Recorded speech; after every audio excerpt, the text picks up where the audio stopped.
Hello,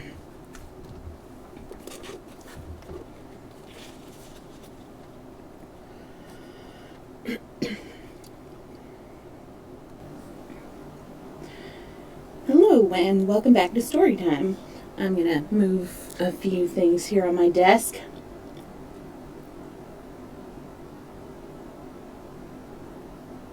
Oh, nice. Well, you are just in time, because I haven't started reading yet. So a little reminder before I go live, little disclaimer. So all of these books that I'm reading are over 100 years old because they are all public domain. And so you might come across some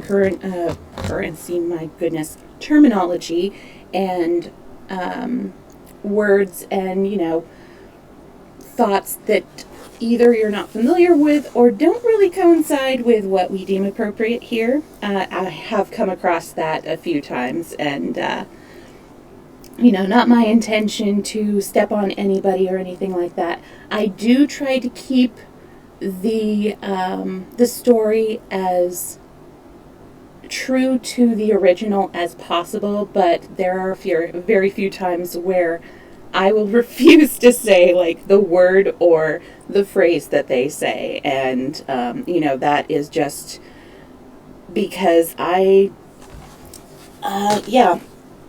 want to read the story, but I may not agree with everything.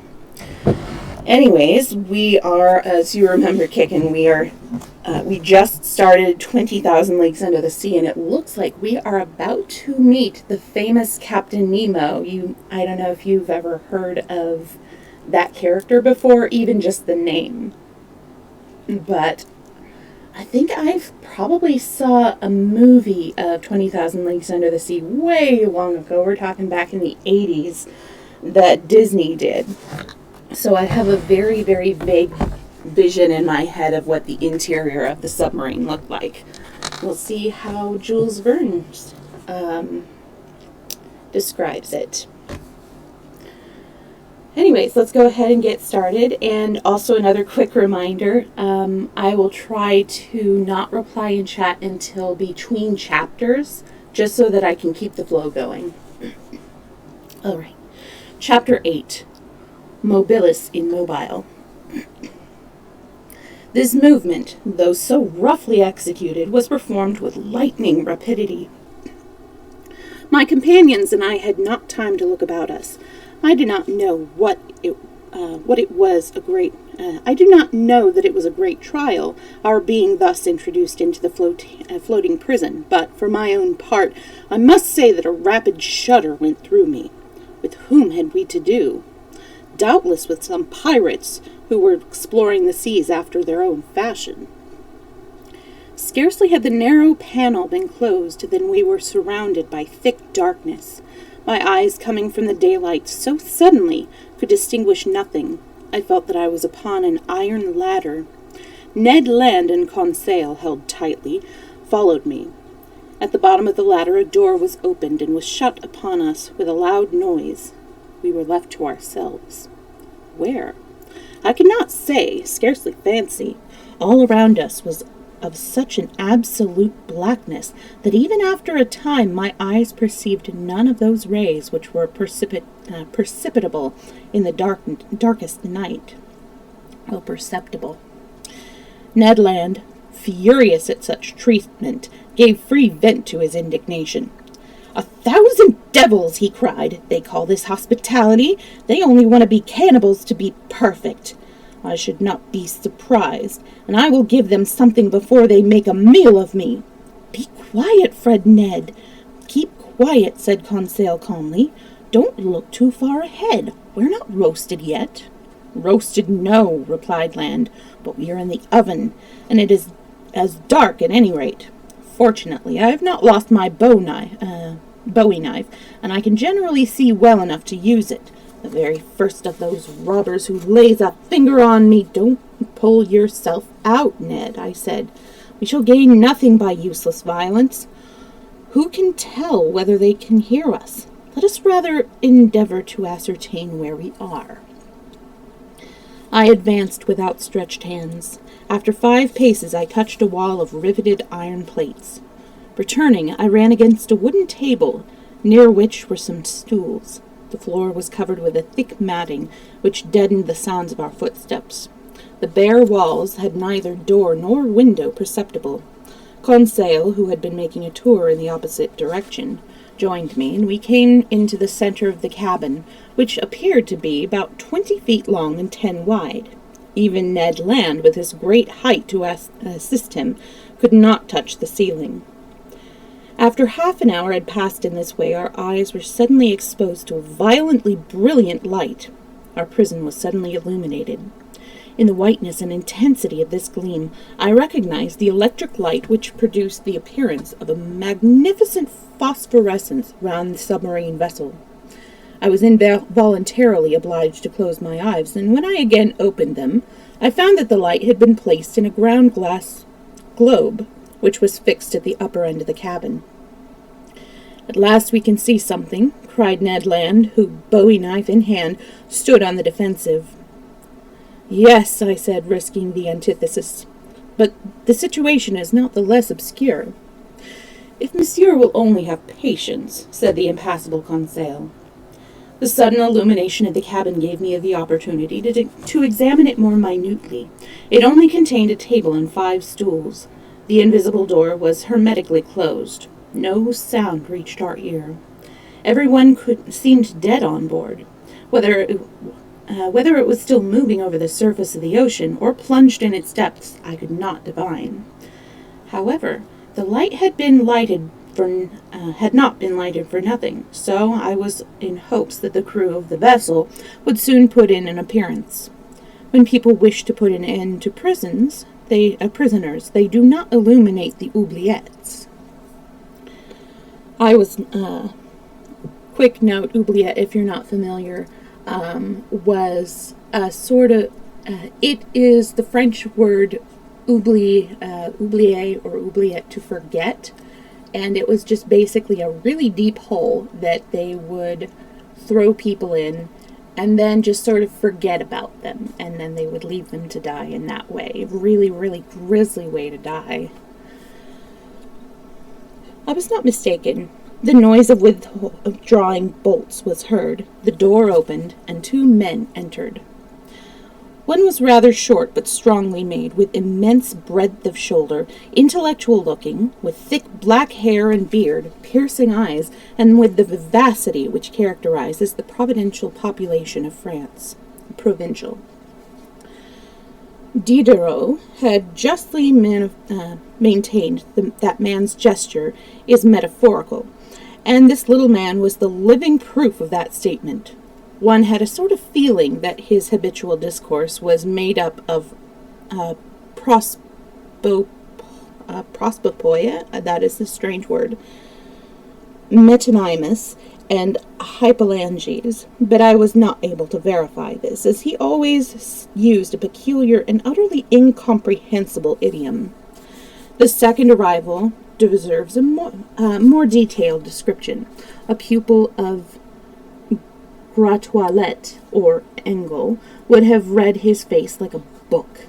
I can easily call his characteristics. Confidence in himself, for his head rose nobly from the arc formed by the line of his shoulder, and his dark eyes regarded you with a cool assurance. He was composed, for his face, more pale than ruddy, betokened a dispassionate nature.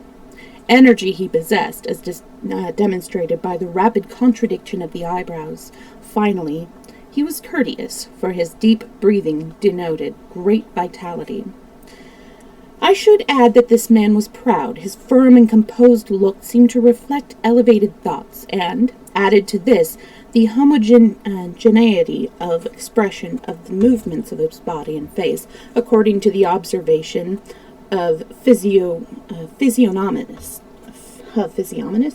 resulted in an indisputable open-heartedness. I felt myself involuntarily reassured in his presence, and I augured well of our interview.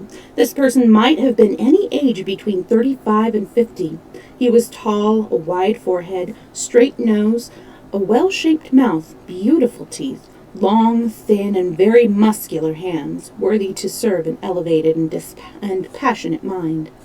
This was certainly the most admirable type of individual that I had ever seen. To descend to detail, his eyes, set a little apart, could embrace nearly a quarter of the horizon. This faculty, which came to my knowledge later, gave him a great advantage over the excellent sight of Ned Land. Whenever his unknown personage was looking intently at anything, he frowned, his large eyelids contracted as to conceal the pupils and to considerably circumscribe his line of sight. And he did look. What a gaze that was, as if he was making distant objects larger, or penetrating your very soul by his gaze, as if he could pierce the depths of the wave, so opaque to our eyes, and could read the secrets of the sea. The two strangers wore otter-skin capes and sea boots of sealskin, and clothes of peculiar texture, which sat loosely upon them, and allowed of great freedom in their movements.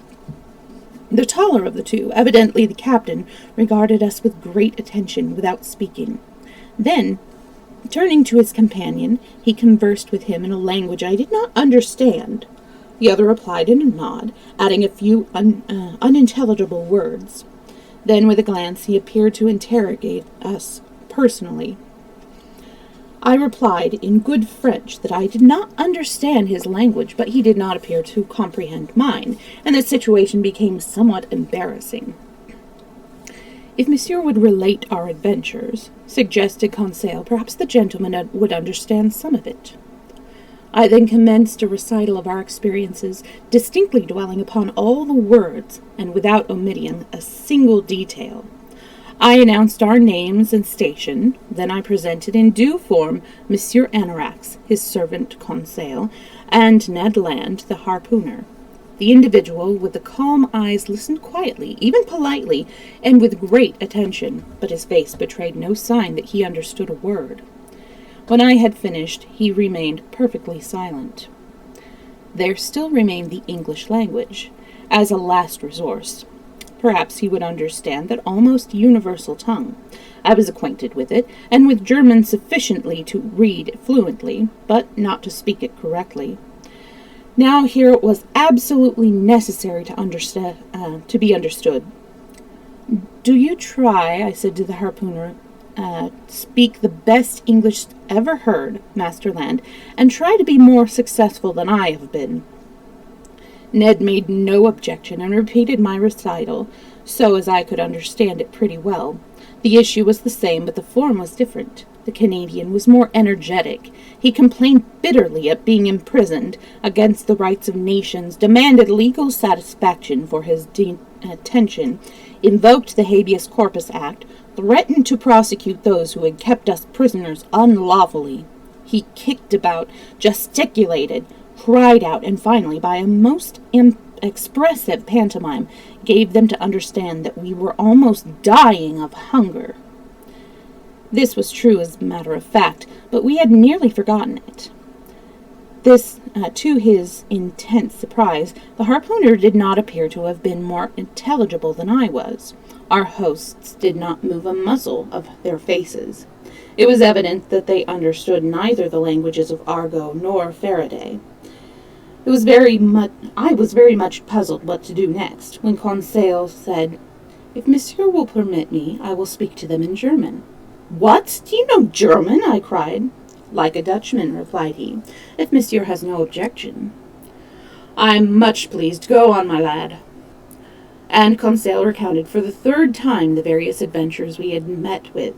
But, notwithstanding the excellent accent and the elegantly turned phrases of the speaker, German was not a success. At length, pushed to the very last position, I recalled all I could of my former studies, and essayed to tell the tale in Latin. Cicero would have stopped his ears and declared it was dog Latin, but nevertheless I went on, but with the same result. This last attempt having miscarried, the two strangers exchanged some words in their incomprehensible language and retired, without bestowing upon us even one of those signs which are universally understood. The door was again shut upon us. "This is infamous!" exclaimed Ned Land, who burst out for the 20th time. "Why, we have spoken French, English, German, and Latin to those rascals, and they have not had the civility to reply." "Calm yourself, Ned," said I to the angry harpooner. "Anger will do you no good. But don't you know, sir, that we may die of hunger in this iron cage?" "Bah," said Conseil, with his usual philosophy. "We can hold out for some time yet." "My friends," said I, "we must not despair. We have not come to the worst yet. Do me the favor to wait before you form an opinion respecting the captain and crew of this vessel." "My opinion is already formed," replied Ned. "They are a set of rascals." "Good, and of what country?" "Of a rascally country. My brave Ned, that country is not clearly laid down upon the map of the world, and I confess that the nationality of these two strangers is difficult to determine. That they are neither English, French, nor German, we can affirm. Now I am tempted to admit that they were born in lower latitudes. This is a southerly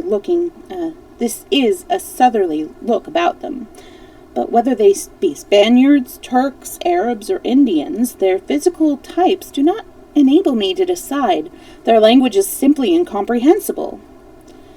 "There is the drawback of not knowing every language," replied Conseil, "and the disadvantage of not having a universal one." "That would not help us at all," replied Ned Land. "Do you not understand that these fellows have got a language of their own, invented to drive to despair those brave people who ask for something to eat? But in any country in the world, if you open your mouth, move your jaws, smack your lips, would they not understand what you meant? Would not that be sufficient to indicate equally in Quebec as in Pomaton, in Paris, or the Antipodes? I am hungry, give me something to eat." "Oh," cried Conseil, "there are some natures so utterly stupid." As we spoke, the door opened, and a steward entered. He brought us clothing, vests and trousers, fit for sea wear, of a material with which I was unacquainted. I hastened to clothe myself, and my companions followed my example. Meantime, the steward, silent, perhaps deaf, had laid the table and set on 3 dishes. "There is something satisfactory," said Conseil. "This promises well." "Bah!" cried the spiteful Canadian. "What the devil do you expect to get to eat here? Tortoise livers, fillet of shark, or a slice from a sea dog?" "We shall soon see," replied Conseil. The dishes with their silver covers were placed systematically upon the cloth, and we took our places. Decidedly we had to do with civilized beings, and were it not for the electric light which surrounded us, I should have fancied we were sitting in the Adelphi Hotel in Liverpool, or in the Grand Hotel in Paris. I must say that we had neither wine nor bread on this occasion. The water was pure and bright, but it was water, which was not acceptable to Ned Land. Amongst the meats served to us I recognized various kinds of fish, very delicately cooked. But upon some of the dishes I could not pronounce an opinion, as I was perfectly unable to say to what kingdom, animal or vegetable, they belonged. The table service was elegant, and in perfect taste. Every knife, fork, spoon, or plate was marked with a letter surrounded by a motto, of which the following is a facsimile: Mobilis in mobile, N. Mobile in a mobile element. This applied exactly to this submarine machine, if you translate the preposition in as in, and not upon. The letter N, no doubt, stood for the initial of the name of the eccentric individual who commanded. Ned and Conseil did not waste much time in reflection. They began to eat, and I quickly followed their example. I was, moreover, now assured as to their fate, and it was very evident that our host did not intend that we should die from inanition. Everything must have an end in this world, and so must the appetites of people who have fasted for 15 hours. The want of sleep now began to make itself felt, a natural reaction after the long night during which we had struggled face to face with death. "Faith, I sleep well," said Conseil. "I am already asleep," replied Ned Land. My companions lay down upon the floor, and were quickly in a profound slumber. For my part, I yielded less quickly to the drowsy god. A number of thoughts crowded my brain, insoluble questions pressed upon me, a troop of mental images kept my eyes open. Where were we? What strange power held us? I felt, or fancied I felt, the machine sinking to the bottom of the sea. Fearful nightmares beset me. I saw in mysterious passages the whole of the unknown animal kingdom, of which the submarine vessel appeared to be the congener, living, moving, and as formidable as they. Then my brain cooled, my imagination was steeped in sleep, and I soon fell into a peaceful slumber. So we're between chapters, so I'll chat a little.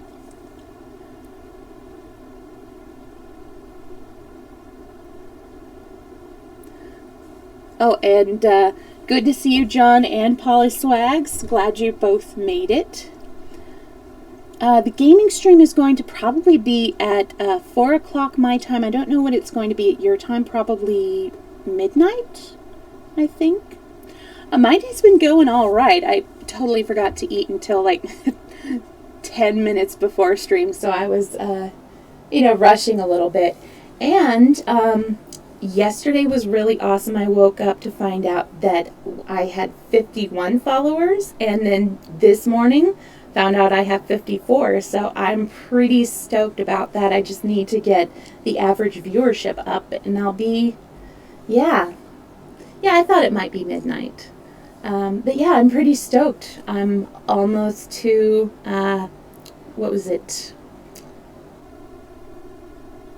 affiliate, yes. Right now, last time I checked, it was 1.9, and I need to get it up to 3 to get to affiliate, and I have 3 emotes in mind to do when I make that goal. So it's just a matter of, hoping that people come and hang out for a bit, and yeah, we'll see where we go from that. And I alternate between, of course, gaming streams and Storytime streams, and I also do a little bit of art streams as well. So a little bit of something for everybody.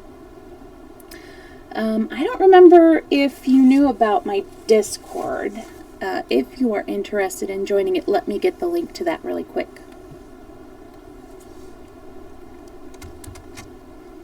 I'm not quite sure how to... Yes, the Maestro emotes. Maestro, Polyswags, in case you weren't aware, Maestro is my tuxedo cat. I actually have 2 cats. There is Maestro, my tuxedo, and Snockings, my silver tabby. And I mostly do Maestro in my art because he's a lot easier to draw.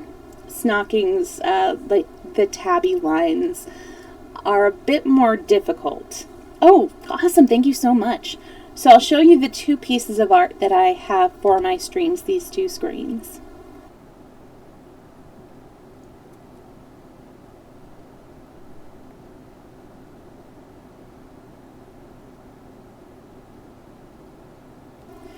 And there are also a few down below, but you can see a picture of Snockings in the YouTube one. Yes, I did. I also had an idea that I followed it up with. Oh, nice. I love tuxedo cats. They're so dapper looking. Do you have any pictures on your Twitter? Or actually, post up a picture of your cats on the Discord. I do have a... is it Pet Pictures? Yeah, I have a Pet Pictures channel. So I would love to see your cats.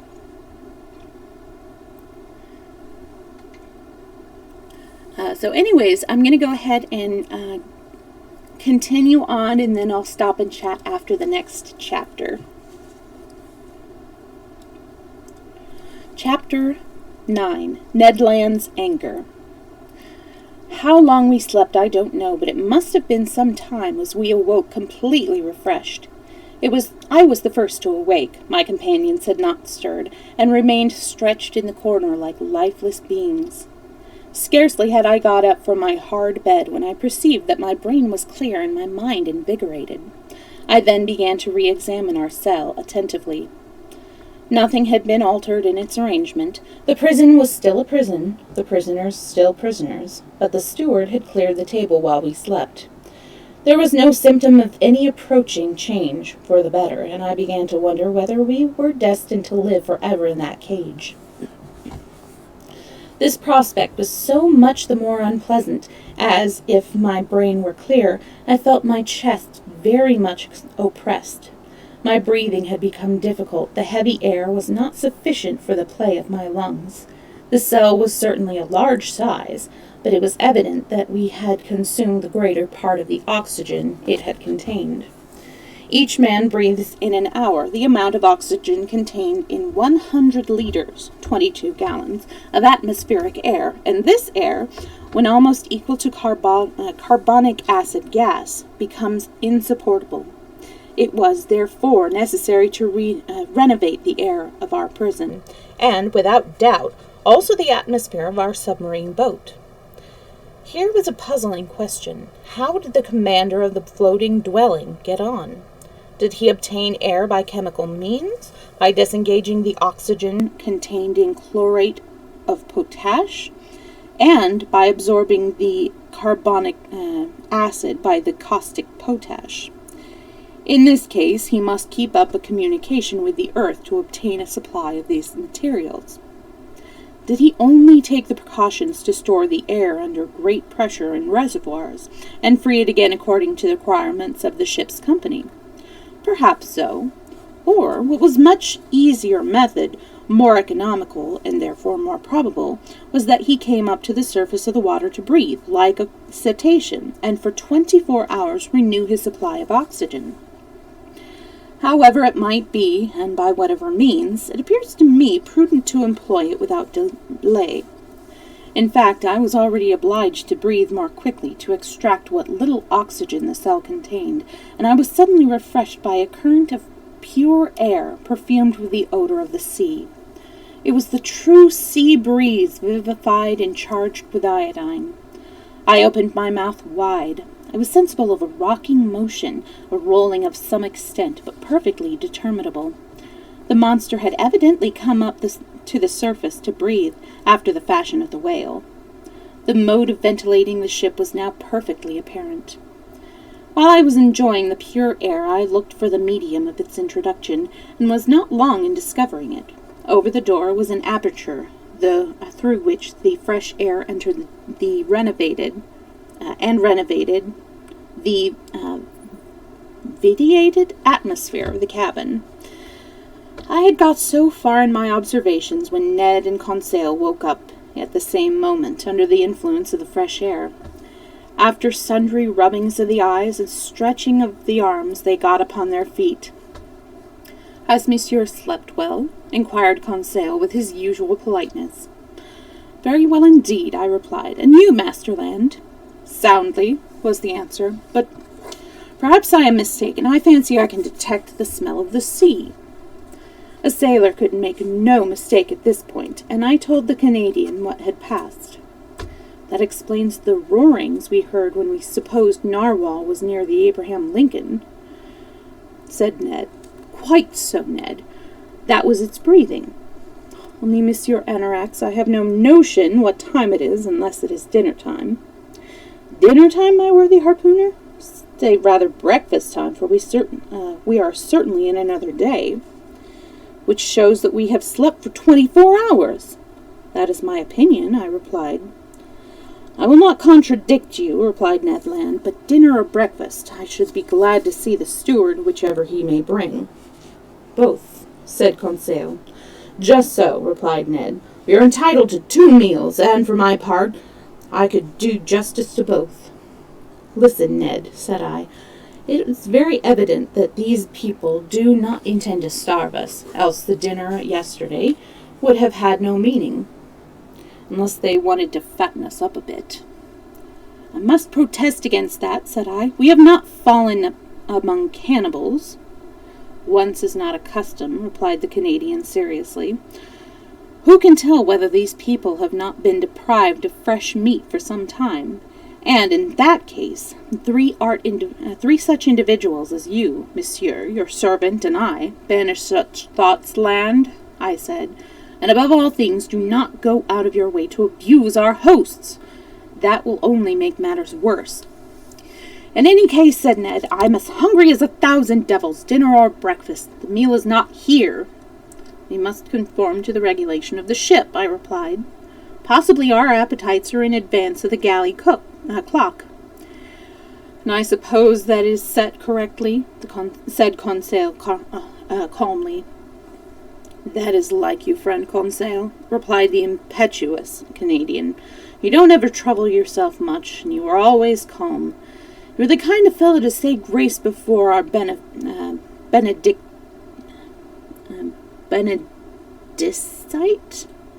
Okay, I guess that is the word. You're Benedicite, and die of hunger rather than complain.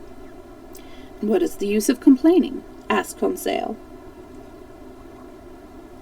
But it will do good, and if these pirates, I say pirates with all respect, as the professor objects to my calling them cannibals, and I don't want to hurt his feelings, if these pirates imagine that they are going to keep me a prisoner in this stifling cage without hearing some pretty strong observations from me, they are very much mistaken.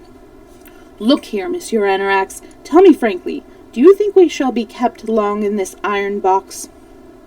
To say the truth, I cannot tell any more than yourself. Well, but what do you think? I imagine that chance has made us masters of an important secret. Now, if the crew of this submarine vessel are much interested in keeping it, and if such interest is as important as the lives of these men, I do think that we are in danger.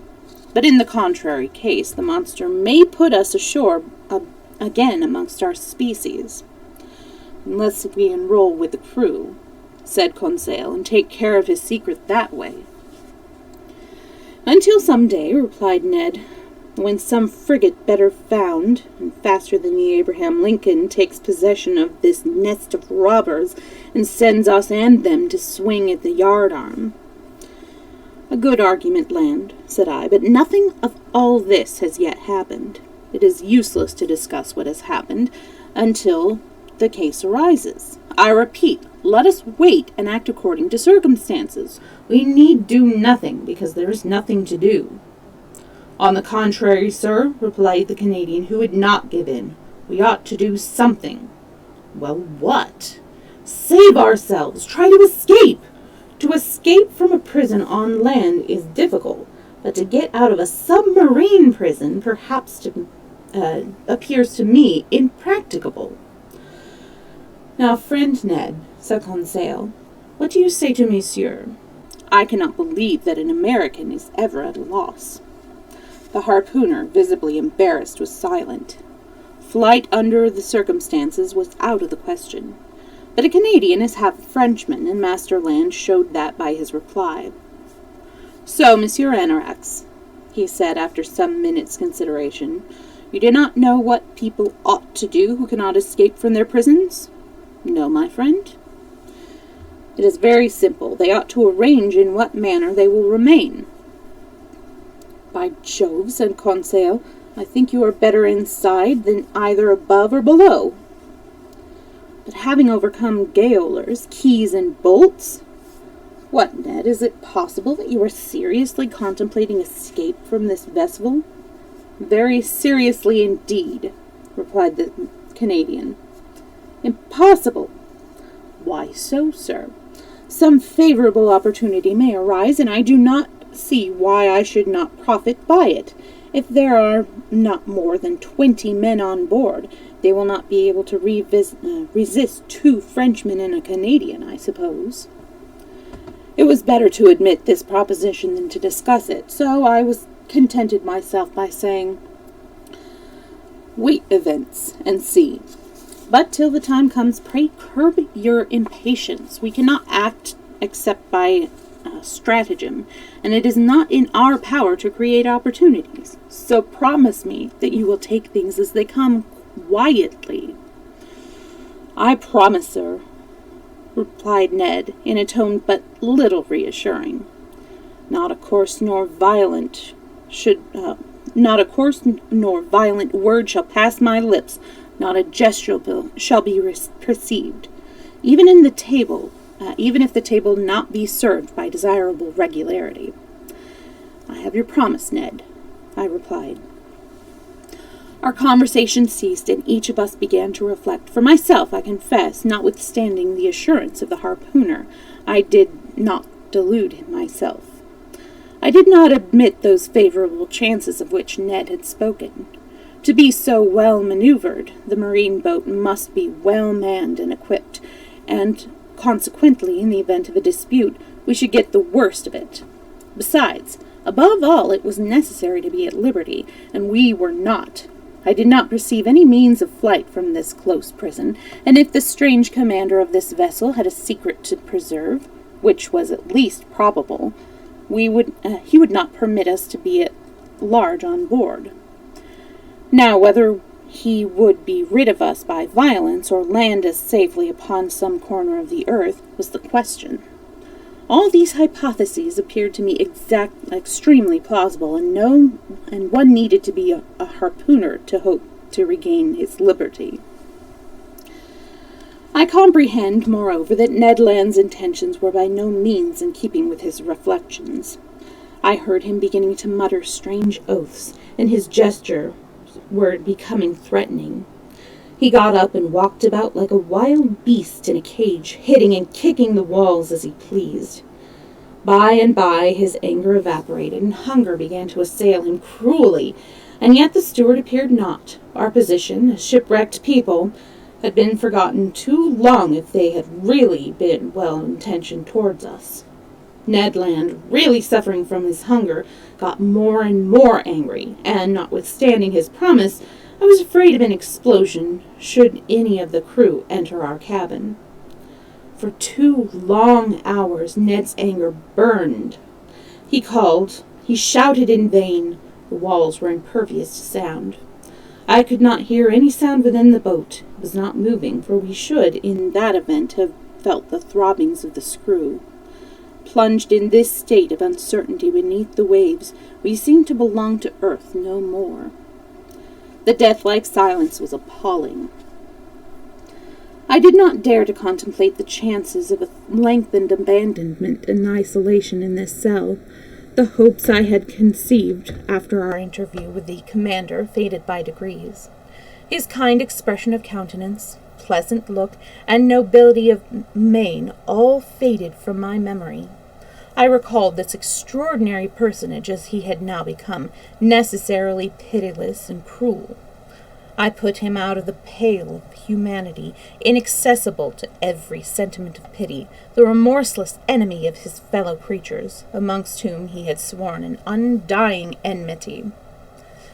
But was this man then going to let us perish of hunger, incarcerated in his iron cell, at the mercy of those terrible temptations which assail men under the influence of extreme hunger?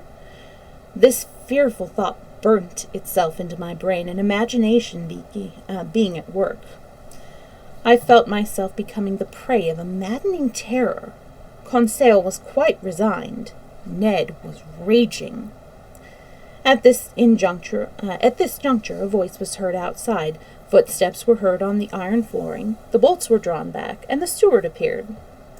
Before I could interpose to prevent him, the Canadian had thrown himself upon the unfortunate man, felled him to the ground, where he held him by the throat. The steward was strangling beneath that powerful grasp.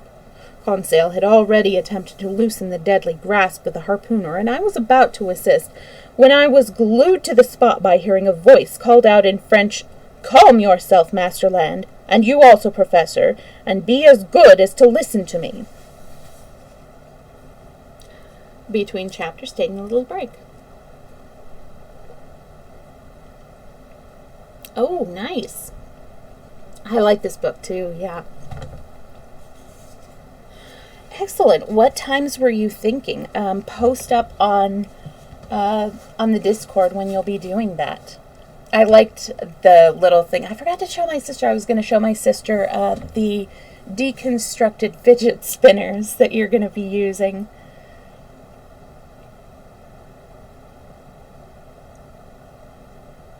Yeah, probably so. I mean, whole outfits, especially steampunk, and steampunk gets so detailed. But yeah, definitely let us know when that's going, and if I can't make it to your stream, I'll at least try to watch you on VOD. Ooh, things are falling. Awesome. I'm looking forward to it. All right. Nice. That's one of the great things about steampunk is you can take any number of discarded things and just use it to your advantage. Like, you know, if your bike breaks, just use a bunch of those things. Ooh, excellent. And I think I'll have to remember to follow your Kickin' Stars one. I know that I followed the D&D one, but I'll make sure to do that after the stream, or after story time, and before the game stream. Alright, let's go ahead and continue. Chapter 10, The Man of the Sea. It was the commander of the vessel who had spoken. At those words, Ned Land suddenly arose. The steward, half strangled, staggered out at a sign from his master, but such was the discipline enforced that the man did not even by a gesture betray his resentment against the Canadian. Conseil was interested in spite of himself, and I stood petrified with astonishment. We all awaited the denouement in silence. The commander, leaning against the table, regarded us fixedly. Did he hesitate to speak, or was he regretting having addressed us in French? It might be so. After a silence of some minutes, which none of us ventured to break, "Gentlemen," said he, in a calm and penetrating tone, "I can speak French, English, German, and Latin with equal facility. I was therefore quite capable of replying to you at our first interview, but I wished to learn first and reflect afterwards. Your respective accounts of your adventures, agreeing in all important particulars, assured me of your identity. I am now aware that chance has brought to me Monsieur Pierre Anarax, professor of natural history in the museum at Paris, charged with a scientific mission. Conseil, his servant, and Ned Land, a Canadian by birth, harpooner on board the frigate Abraham Lincoln of the United States Navy." I bowed assent. There was no necessity for further reply. The man expressed himself with perfect ease, with no foreign accent. His phraseology was good, his words well chosen, his facility of speech remarkable. Nevertheless, I did not take to him as a countryman.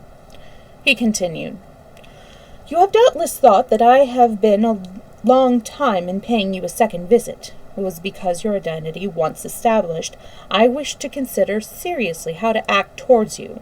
I hesitated for a long time. Unfortunate circumstances have brought you in contact with a man who has forsworn his fellow creatures. You have come to disturb my existence unintentionally," I put in. "Unintentionally," repeated the stranger, raising his voice. "Was it unintentionally that the Abraham Lincoln chased me through the ocean so long? Was it unintentionally that you came on board that ship? Was it unintentionally that your shot came hustling against the hull of my vessel? Was it unintentionally that Land here struck it with his harpoon?" I perceived a subdued anger in his questions, but to all these recriminations I had a perfectly plain answer to make, and I made it. "Monsieur," said I, You are ignorant of the discussions which have arisen in Europe and America about you. You are not aware that the various collisions you have caused have evoked public observation in both continents. I spare you the numerous hypotheses by which people have endeavored to explain the inexplicable phenomenon by which you alone possess the secret. But you must know that in pursuing you, the Abraham Lincoln's crews were under the impression that they were pursuing some powerful marine monster, of which it was necessary to rid the ocean at any cost. A half sigh parted the lips of the stranger. Then, in a calmer tone, he said, Monsieur Anorax, can you affirm that your frigate would not have followed and fired at a submarine vessel as well as a monster? This question caused me some little embarrassment, for certainly Commodore Farragut had not hesitated. He would have deemed it his duty to destroy an apparatus of the kind as well as a gigantic narwhal. So you perceive, monsieur, said the stranger, that I have a right to treat you as enemies. I did not reply, and for a good reason. Where was the use to answer a proposition when force could overcome 1,000 arguments? I've hesitated for a long time, said the commander. There is no reason why I should extend my hospitality to you. If I leave you, I have no interest in seeing you again. If I replace you upon the platform outside, upon which you took refuge, I can sink beneath the surface and forget that you ever existed. Have I not this right? These thoughts chased rapidly across my mind, while the strange personage was silent, absorbed and plunged in thought. I was regarding him with a melancholy interest, much as Oedipus may have looked at the Sphinx. After a long silence, the commander spoke again. I've waited before speaking, said he, because I was thinking that my own interest may be in keeping with a natural consideration to which every human being has a right. You shall remain on board, since fate has thrown you in my way. You will be free here, and in exchange for this liberty, I will only impose one condition. Your word of honor that you will agree to it will be sufficient. Speak, monsieur, said I. I have no doubt the condition is one that brave men may accept. Certainly, and this is it. It is possible that certain circumstances may compel me to confine you to your cabin for some hours, on some days. As I have no wish to use force, I expect from you, above all, the most passive obedience. In acting thus, I take all responsibility off your shoulders, and you are free, for it will be my business to see that you do not become acquainted with what is so inexpedient for you to know. Do you accept the condition? We accept, I replied, but I wish to ask one question, only one. Speak, monsieur, he said. You have stated that we shall be free on board? Entirely. I would ask you what you mean by such freedom. Permission to go and come and look about as you please, to see all that takes place here. In fact, the same freedom as I and my companions enjoy. That is perhaps the right of a savage, I said, but not of a civilized being. Monsieur, I am not, so to speak, a civilized being. I have broken with the world altogether for reasons which I can alone appreciate. I obey no laws, and I recommend you never to put them in force against me. This was sternly spoken. An angry and disdainful gleam showed in his eyes, and in this man's life I could discern a terrible past. Not only had he put himself out of reach of all human laws, but he was independent, free, in the largest acceptation of the term, beyond all reach. Who would dare to pursue to the bottom of the seas a being who at the surface baffled all efforts to overtake him? What ship could resist the shock of this submarine ram? What armor plate could sustain this blow? None among men could demand an account for his actions. Providence, if he believed in him, his conscience, if he had one, were the only judges before whom he could be brought. It was evident that we did not altogether understand each other. "I beg your pardon," I added, "but the liberty you would accord is only that granted to a prisoner, to walk round his prison. That is not enough for me." "Well, it must suffice, nevertheless." "What? You would debar us from ever seeing our friends, relatives, and our native land again?" "Yes, monsieur, but to renounce the insupportable yoke of earth which men call freedom is not such a very great sacrifice as you imagine." "Well," cried Ned, "I will never give my word of honor not to attempt to escape." "I did not ask you for your word of honor, Master Land," replied the commander in a freezing voice. "Sir," said I, carried away in spite of myself, "you take an unfair advantage of your position. It is cruel." "No, sir, it is mercy. You are my prisoners of war. I take care of you, when, by my word, I could have thrown you into the sea. You have attacked me. You have come here. You have discovered a secret which no one in the world ought to know, the secret of my existence. And do you believe that I shall put you ashore upon that earth which shall know me no more? In keeping you here, it is not you whom I take care of, it is myself." These words indicated a resolution which no argument could overturn. "Thus," I replied, "you give us simply a choice between life and death." "Exactly." "My friends," said I, "to such a question there is no answer, but we are not bound to the master of the ship." "Not at all," replied the captain. Then, in a more pleasant tone, he resumed, "Now, permit me to finish what I have to say. I know you, Monsieur Enerax. You, personally, have not perhaps much reason to complain that you have cast in your lot with mine. You will find you amongst the books which are my favorite studies, your own work upon the greatest depths of the sea. I have often read it. You have extended your work as far as terrestrial science permitted. But you do not know everything, and I have not seen everything. Allow me to tell you that you will not regret the time you may pass on board with me. You are about to sail through a world of wonders. Astonishment and stupefaction will be the prevailing feelings you will experience. You will not easily get tired of the never-ceasing spectacle before you. I am about to make a new tour of the submarine world, perhaps the last, who knows, to study as far as possible at the bottom of those seas through which I have so frequently coursed, and you shall be my companion. From this day you will enter upon a new existence. You will see what no man has ever seen, for my companions and myself do not count, and our planet, thanks to me, shall yield its deepest secrets to you." Sorry, I got a frog in my throat. I could not deny it. The captain's words had a great effect on me. I was assailed at my weak point and forgot, at the moment, that the contemplation of these wonderful things could not compensate for my lost liberty.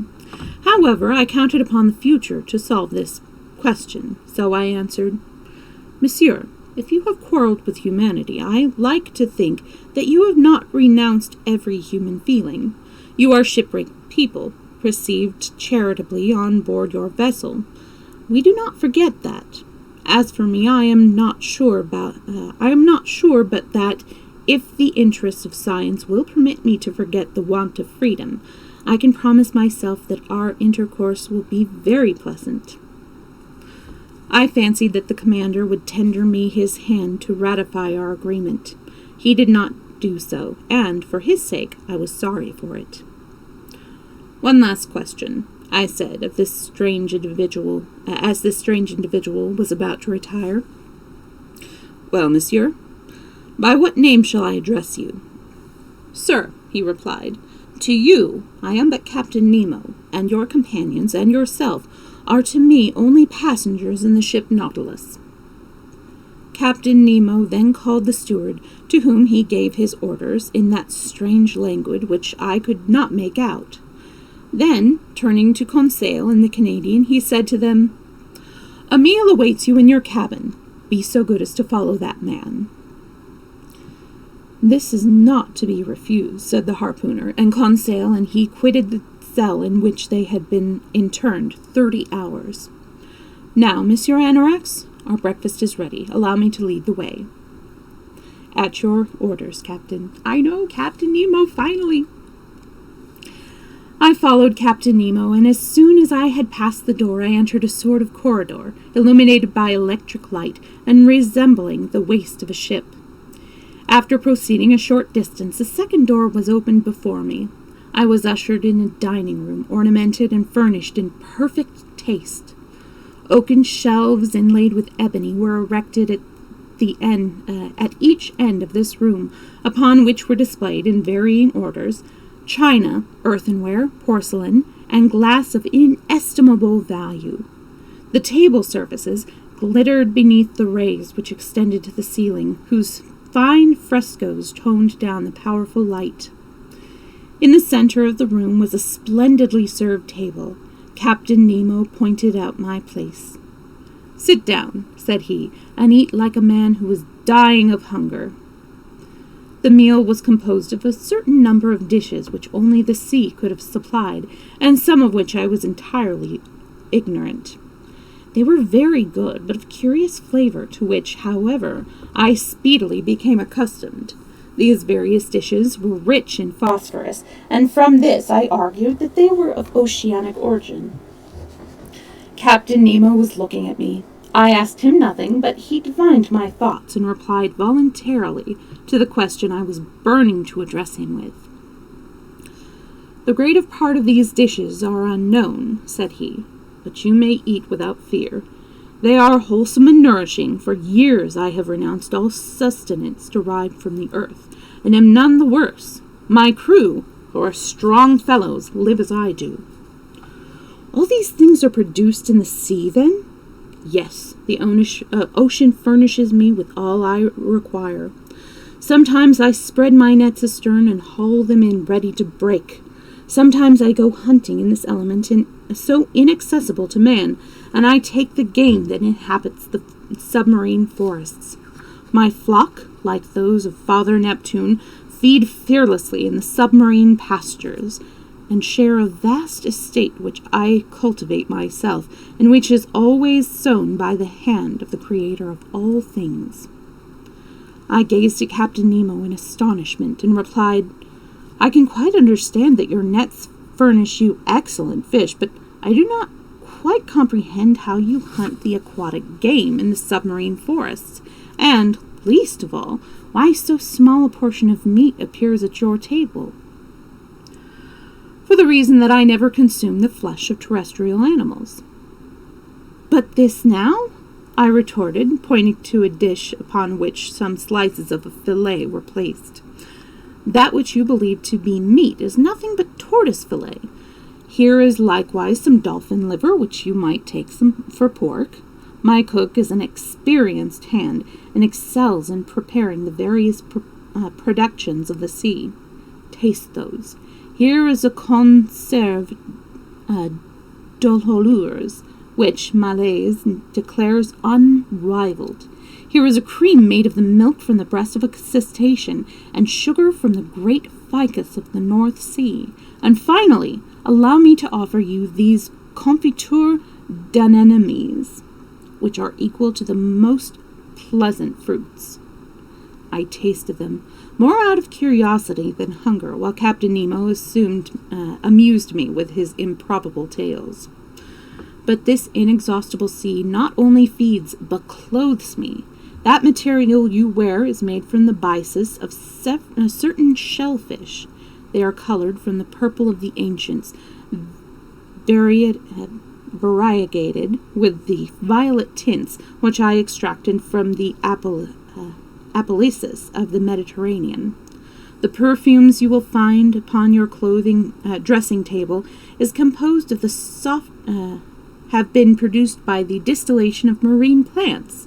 Your bed is composed of the softest zostera of the ocean. Your pen is from the fin of a whale. Your ink is the liquor secreted from the cuttlefish. Everything now comes from the sea, and will return to it some day also." "You are fond of the sea, Captain." "Yes, I love it. The sea is everything. It covers 7/10 of the terrestrial globe. Its breathings are pure and healthy. It is an immense desert in which man is never lonely, for life is spread around him. The sea is only the medium for a supernatural and wonderful existence. It is nothing but movement and affection, the living infinite, as one of the poets has said. In fact, nature is herein represented by all three kingdoms, the mineral, vegetable, and animal. The last is largely represented by the 4 groups of zoophytes, 3 classes of articulated animals, 5 classes of mollusks, 3 classes of vertebrates, the mammifers, reptiles, innumerable legions of fish, an infinite order of animals, which includes more than 13,000 species, of which only a 10th part inhabit fresh water. The sea is the vast reservoir of nature. It was by the sea that the world may be said to have commenced, and who knows whether it will not finish it also. There alone is perfect quiet. The sea is not for despots. At the surface it can still exercise its iniquitous rights. There it beats furiously and devours greedily. There it bears all earthly horrors. But at 30 feet below the surface, its power ceases. Its influence is extinguished. Its strength dies out. Ah, monsieur, live in the bosom of the waters. There alone you will find independence. Here I recognize no master. There I am free." Captain Nemo suddenly stopped in the middle of his enthusiastic address. Had he been betrayed out of his habitual reserve? Had he said too much? For some time he walked about, evidently agitated. Then he became calmer. His face resumed its usual impassibility, and turning to me, he said, "Now, monsieur, if you wish to inspect the Nautilus, I am at your service."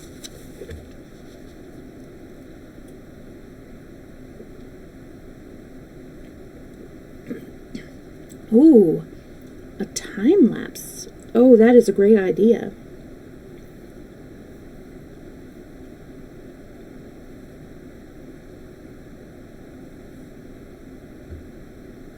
All right.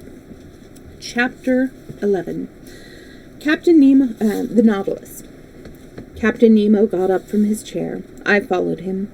A double door at the end of the room was passed, and we entered a chamber of similar size to that which we had just left. It was a library, high ebony bookcases inlaid with brass, containing a large number of books similarly bound. These followed the curvature of the walls, and terminated at their lower part in the large sofas covered with maroon leather, which presented most comfortable resting places. Light, movable desks were attached thereto, adapted either for reading or writing. In the center was a large table littered with pamphlets, here and there some old newspapers. The electric light fell upon all these from 4 swinging globular lamps fastened to the fluting of the ceiling. I gazed admiringly around me at this ingeniously arranged room, and could scarcely believe my eyes. "Captain Nemo," said I to my host, who was stretched himself upon a couch, "this library would do credit to a palace, and I am fairly astonished when I reflect that it can be equally available at the bottom of the sea." "You can find true solitude and silence here," replied the captain. "I do not think that your study at the museum can offer you such perfect quiet." "No, indeed. And it will appear very poor after this. You must have 6,000 or 7,000 volumes on these shelves." 12,000, replied Captain Nemo. "Those are the only things that bind me to the earth. The world was dead to me when my Nautilus plunged for the first time beneath the waves. Upon that day I purchased my last volumes, my last pamphlets, my last papers, and since then I wish to believe that the human race has neither thought nor written anything. These books are, however, quite at your disposal, and you may use them freely." I thanked my host and approached the shelves.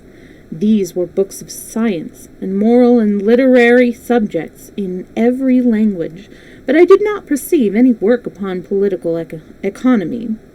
One curious feature was that the books were mingled together, not arranged according to the language in which they were written, and this seemed to prove that the captain read whatever volumes came to hand.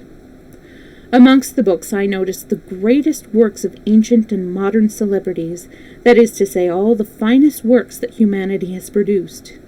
There was poetry, romance, and science represented from Homer to Victor Hugo, from Xenophon to Michelet, from Rabelais to Madame Sand. But science composed the bulk of the works, books upon mechanics, ballistics, hydrography, meteorology, geography, geology, etc., and a no less important place than works on natural history, which I fancied was the captain's chief study. I perceived the complete writings of Humboldt, Arago, Foucault, Henry St. Clair Deville, Chasley, Milne Edwards, Quatrefages, Tyndale, Faraday, Berthelot, and the Abbé Secchi, Peterman, Commodore Maury, Agassiz, etc. The memories of the Academy of Science, the transactions of various geographical societies, etc., and in a conspicuous position those 2 volumes to which perhaps I was indebted for Captain Nemo's clemency. Amongst the works of Joseph Bertrand, his book entitled Les Fondateurs de l'Astronomie gave me a fixed date, and as I knew that the book had appeared during the year 1865, I was enabled to arrive at the conclusion that the institution of the Nautilus had not been at a date more remote than that. Thus, for 3 years or more, Captain Nemo had left a submarine existence. I was in hopes that more recent works would enable me to fix more definitely the exact period, but I had plenty of time before me, and did not wish to delay an exploration of the wonders of the Nautilus. "I thank you," said I to the captain, "for having placed this library at my disposal. There are some treasures of scientific research which I shall be able to profit by." "This is not only a library, it is a smoking room," said he. "Smoking room!" I exclaimed. "So you have some cigars on board?" "Certainly." "Then I am obliged to think that you must preserve relations with Havana." "Not at all," replied the captain. "Try this cigar, and though it is very certain it never came from Havana, I think you will like the flavor." I took the cigar, which was made like those sold in London, but it appeared to be composed of leaves of gold. I lit it at a little bronze brazier, and inhaled its fragrance with all the gusto of a man who had not smoked for 2 days. "It is excellent," I said, "but it is not tobacco." "No," replied the captain, "that weed never grew in Havana nor the East. It is a kind of seaweed, rich in nicotine, which the ocean supplies to me somewhat sparingly. Sparely. Do you regret your London cigar?" "My dear sir, I shall despise them henceforth." "Well, then, smoke as much as you like, and without thinking of the origin of the cigars. They bear the brand of no nation, but they are not the less good, I fancy." "On the contrary." Captain Nemo then opened a door opposite to that by which we had entered, and I passed into a large and brilliantly lighted salon. It was a large oblong with walls sloping inwards, 10 yards long, 6 wide, and 5 high. The lighted ceiling, decorated by arabesques, distributed a clear and soft light upon all the marvels of the museum, for a museum it really was, in which an intelligent and prodigal mind had unified all the treasures of nature and art, with a little of that mixing which distinguishes the studio of a painter. 30 masterpieces in handsome frames ornamented the walls, covered with tapestry of chaste design. Here I perceived pictures of the greatest value, which for the most part I had admired in private collections and exhibitions. The various schools of the old masters were represented by a Madonna, by Raphael, a Virgin by Leonardo da Vinci, a Nymph by Correggio, a Lady by Titian, an Adoration by Veronese, an Assumption by Murillo, a Portrait by Holbein, a Monk by Velázquez, a Martyr by Ribera, a Kermesse by Rubens, 2 Flemish landscapes by Teniers, 3 small pictures of the school of Gerard Dow, Metzu, and Paul Porter, 2 by Géricault and Proudhon, some sea views by Beaucassin and Vernet. Among modern works were those of Delacroix, Ingres, Decamps, Troyon, Meissonier, Daubigny, etc., and some admirable reductions of those statues of the first models stood upon pedestals in the corner of this splendid museum. The state of stupefaction predicted by the captain of the Nautilus had already taken possession of my mind. "Monsieur," said the extraordinary man, "you will, I hope, excuse the informal manner in which I have received you, and the disorder of this room." "Without seeking to know who you are, sir," I said, "I may remark that you are an artist." "An amateur, no more. I like to collect these beautiful specimens of human workmanship. I was a great collector at one time, and have been able to obtain some works of great value. These are the last souvenirs of the earth which is now dead to me. To my eyes, your modern artists cannot compare with the old masters, who have 2,000 or 3,000 years' experience, and I confuse them. They have no age." "And these musicians?" said I, pointing out works of Weber, Rossini, Mozart, Beethoven, Haydn, Meyerbeer, Herold, Wagner, Auber, Gounod, and others, scattered upon a piano organ, which filled up one of the panels of the room. "Those musicians," replied Captain Nemo, "are the contemporaries of Orpheus, or, for chronological difficulties, are passed over in the memories of dead men. And I am dead, equally dead as any of your friends lying 6 feet underground." He ceased speaking and appeared plunged in a profound reverie. I gazed at him with emotion, analyzed his features in silence. Leaning against a beautiful mosaic table, he was quite unconscious of my presence. I respectfully recalled his attention, and we continued to inspect the curiosities of the salon. After the works of art, the rare natural specimens held the most important position. They consisted chiefly of plants, shells, and other reproductions of the ocean, which Captain Nemo had himself picked up. In the center of the room was a small jet of water illuminated by the electric light and falling into a simple tridone. This shell, produced by the greatest of acephalous mollusks, measured about 6 yards round the delicately curved edge. It thus surpassed its size those that were presented to Francis I by the Republic of Venice, and of which the Church of Saint-Sulpice in Paris had constructed 2 immense holy water basins. Around this vase were clasped and ticketed the most precious productions of the sea that had ever gladdened the eyes of a naturalist. You can picture my delight. The zoophytes presented most curious specimens of the 2 groups of polyps. Yeah, it is polyps. And echinoderms in the first group, tubipores, gorgons displayed fan-wise, soft sponges from Syria, etc., and a series of those madrepores, which my master Milne Edwards had so cleverly classed in sections. In fine, the whole represented a collection complete in individual specimens of the various groups. The collection of shells was of inestimable value, and time would fail me in attempting to describe them all.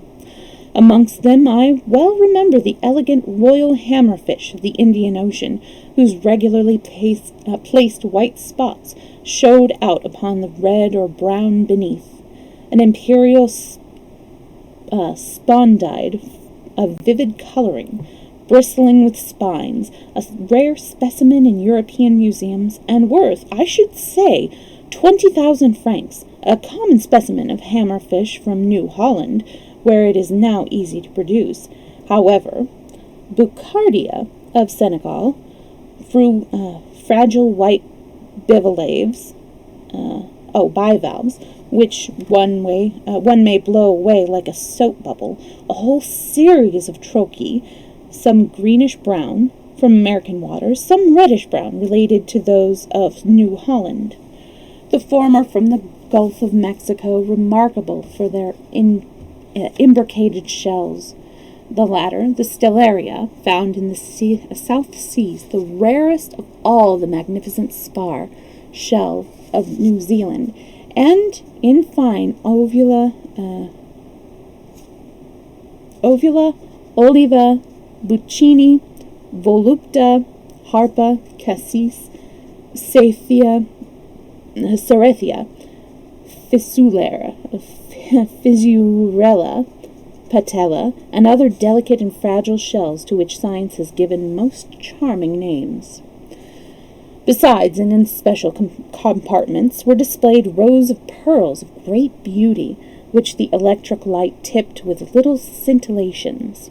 Rose pearls torn from the Red Sea, green pearls of the helistoid iris, yellow pearls and blue and black, curious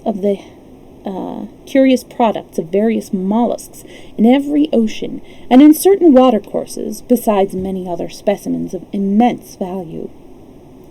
Some of these pearls surpassed a pigeon's egg in size, and were worth more than that which the traveller Tavernier sold to the Shah of Persia for 3 million, and exceeded that other pearl of the Imam of Muscat, which I fancied without a rival in the world.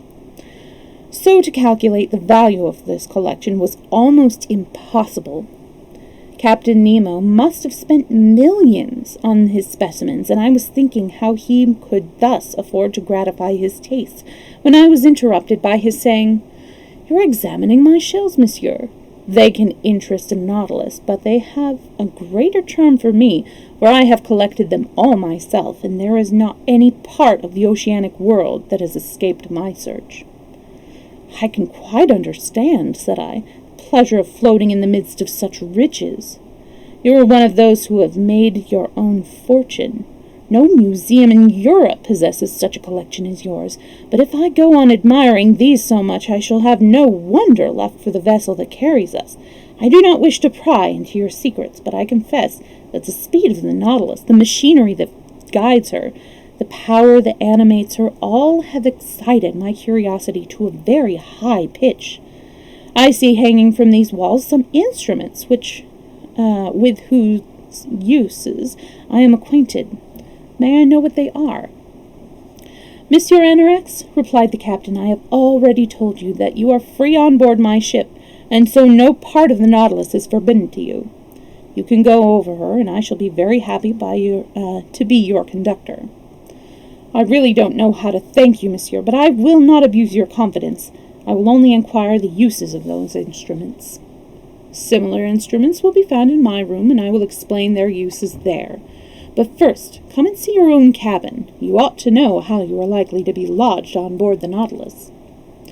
I followed the captain, who, by one of the doors, pierced in each side of the room, brought us back into the waist of the ship. He led the way forward, and there I found not merely a cabin, but an elegantly fitted chamber containing a bed, wardrobe, and other furniture. I was not able to express my thanks to my host.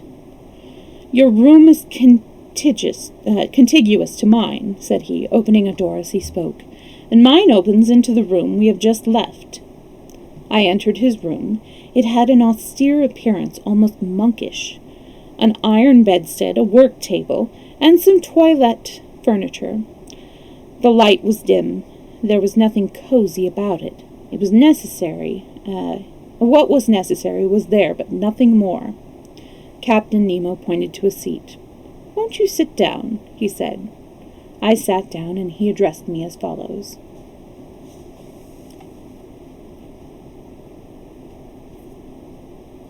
I'm reading your thing because we're between chapters. Ooh, an Easter egg in your costume. Nice.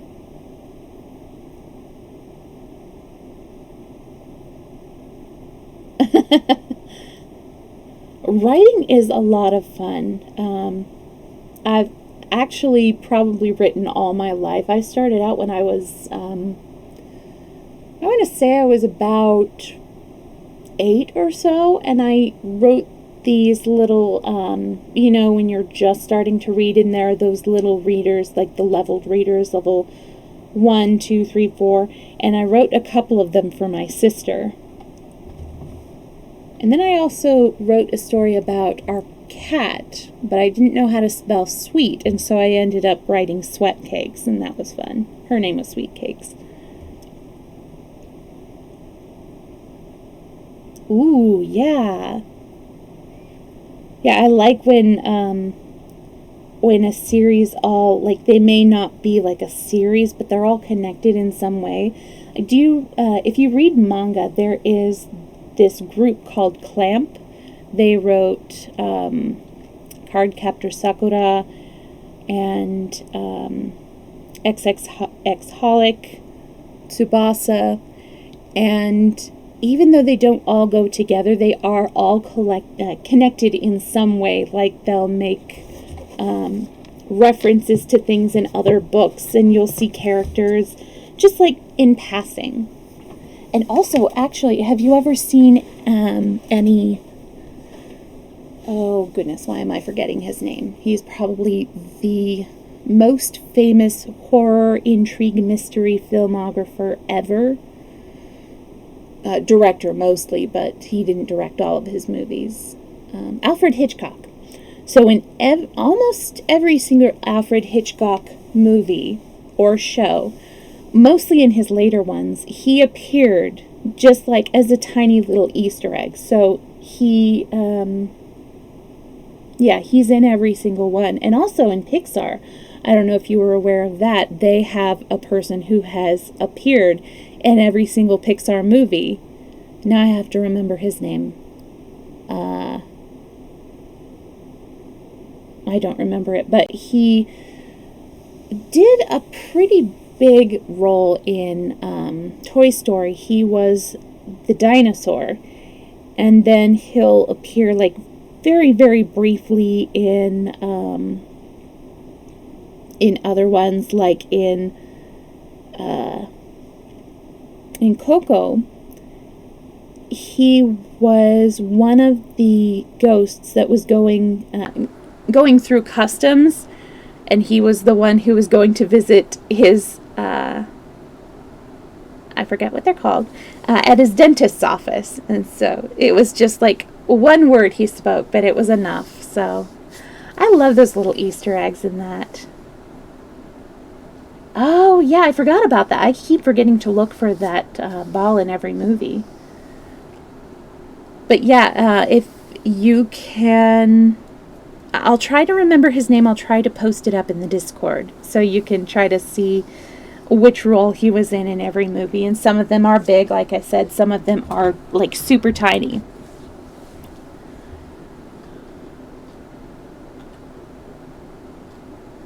You know, actually, Stephen King, who was the writer of it, he had a whole bunch of books that took place in the same town or whatever, and I don't know if they were in the same, not universe, but dimension, I guess you could say. And I forget what the name of the town is. Was it,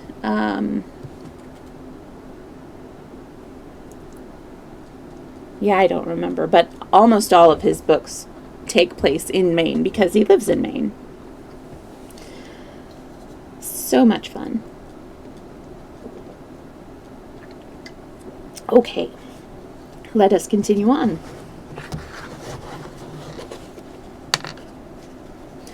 Chapter 12. Entirely by electricity. Monsieur, said he, as he indicated the instrument suspended against the wall of the room, there is the apparatus necessary for the navigation of the Nautilus. Here, as in the other room, I have them always under my eye, and they point out to me my exact situation and direction in mid-ocean. Some of them are known to you, such as the thermometer, which tells me the temperature of the Nautilus, the barometer, which tells me the weight of the air and predicts changes of weather, the hygrometer, which marks the dryness of the atmosphere, the storm glass, whose mixture decomposes, tells me of the approaching tempest, the compass, which guides me, the sextant, which, by the sun's altitude, tells me my latitude, the chronometers, which show my longitude, and finally, the day and night telescopes, by which I can scrutinize all parts of the horizon when the Nautilus comes up to the surface of the sea. These are the instruments in general use on board ship, I said, and I know their uses, but there are some others intended, no doubt, for the peculiar requirements of the Nautilus. That dial plate I see with the movable needle, is it a manometer? It is a manometer, in fact. Placed in the water, of which it indicates the exterior pressure, it gives me at the same time the depth at which I am keeping my boat. And those novel-sounding lines? They are the theometric leads, which inform me of the temperature at various depths.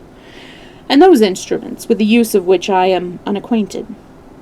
On these points, I must give you some little explanation, if you will listen to me. After a pause, he continued. There is an agent here, powerful, obedient, rapid in action, natural, which adapts itself to everything on board. It does everything by itself. It gives me light. It warms me. It is the very soul of my mechanical arrangements. This agent is electricity. Electricity, I exclaimed. Yes, monsieur. But, said I, you move at a great pace which is not in accord with the power of electricity. So far as we know, its dynamic power remains very limited and is not able to produce any great forces. Monsieur, replied Captain Nemo, my electricity is not that of the world in general, and that is all that I feel at liberty to tell you. I will not insist upon it, of course, and will content myself by being very much astonished at the result. One question I would ask, to which, of course, you need not reply. Do not the elements you employ soon expend themselves? Zinc, for instance. How can you replace it if you have no communication with the land? Your questions shall have answers, replied Captain Nemo. I tell you, however, that mines of zinc, iron, silver, and gold all exist at the bottom of the sea, and the exploration of them is surely practicable. But I am in no wise indebted to the minerals of earth, and I only ask the sea to produce my electricity. The sea? Yes, and the means are these. I have been able to establish a circuit between the threads, cast in different depths, to obtain electricity by the difference of the temperature they underwent. But I prefer an easier plan. And what is that? You know the composition of seawater. In 1,000 grams, there is 96.5% of water, 2 1/3% of chloride of sodium, then small quantities of chlorides of magnesium and potash, bromide of magnesium, sulfate of magnesia, sulfate and carbonate of lime. So you perceive that the chloride of sodium is present in a large portion. Now, it is this sodium which I extract from the water of which I make my elements. Sodium? Yes, mixed with that mercury it forms an amalgam, which takes the place of the zinc in the Bunsen elements. The mercury remains, the sodium only gives off, and the sea itself furnishes that. Ice knockings come up into my lap. Let's see. Where was I? I may tell you, moreover, that the sodium battery may be considered as the most powerful, and the electric force is doubled that of the zinc battery. I quite understand the value of the sodium in the condition in which you find it. The sea contains it. So far, so good. But still, it is necessary to extract it. How do you do that? Your batteries would evidently be of use to extract it, but if I do not mistake, the expenditure of sodium necessitated by the electric apparatus exceeds the quantity extracted. So you would consume more of it than you could produce. But I do not extract it by the assistance of the battery. I simply employ the heat of the pit coal. Pit coal? I said meaningly. Well, let us say sea coal, if you prefer it, replied Captain Nemo. And you can dig out mines of sea coal? Monsieur Anorak, you shall see me at work. I only ask a little patience, since you have time to be patient. Only recollect this. I owe everything to the ocean. It produces electricity, and electricity gives the Nautilus heat, light, speed, and, in a word, life. But not the air you breathe. Oh, I can make the air necessary for my use, but it is unnecessary, since I go up to the surface whenever I please. However, if electricity did not furnish me with air to breathe, it at least sets in motion some powerful jumps, which enable me to store in reservoirs for the purpose, sufficient to enable me to remain, at need, as long as I chose at the bottom of the sea. Captain Nemo, said I can only admire you. You have discovered, which men will some day find out, the true dynamic power of electricity. I do not know if they will or not, replied Nemo coldly. However that may be, you already know the first application that I make of this precious agent. It gives us light with an equality and continually equal to the sun. Now that clock is electric and goes with a regularity that defies 1,000 chronometers. I have divided it into 24 hours like the Italian clocks, for me no night exists, and no day, nor sun, nor moon, but only this artificial light which I produce with the depths of the sea. Look, at this moment it is 10 a.m. Just so. Here is only another application of electricity. That dial hanging before us indicates the speed of the vessel. An electric cord places it in communication with the screw's log, and the needle indicates the speed. Look here, at this moment, we are going at the moderate speed of 15 miles an hour. It is indeed marvelous, and I see that you were right to employ this agent, which is destined to supersede wind, water, and steam. We have not finished yet, Monsieur Anorak. If you like to follow me, we will go astern. I already was acquainted with the forward portion of the ship, which was divided into two parts in the center. The salle à manger, separated from the library by a watertight bulkhead, and the library. The grand saloon, separated from the captain's room by another watertight partition. This room and mine, and an air reservoir composed the forward portion, in all 35 yards in length. The bulkheads were pierced with doors, which could be hermetically sealed, and assured the safety of the Nautilus in the event of any influx of water. I followed Captain Nemo across the waist, and reached the center.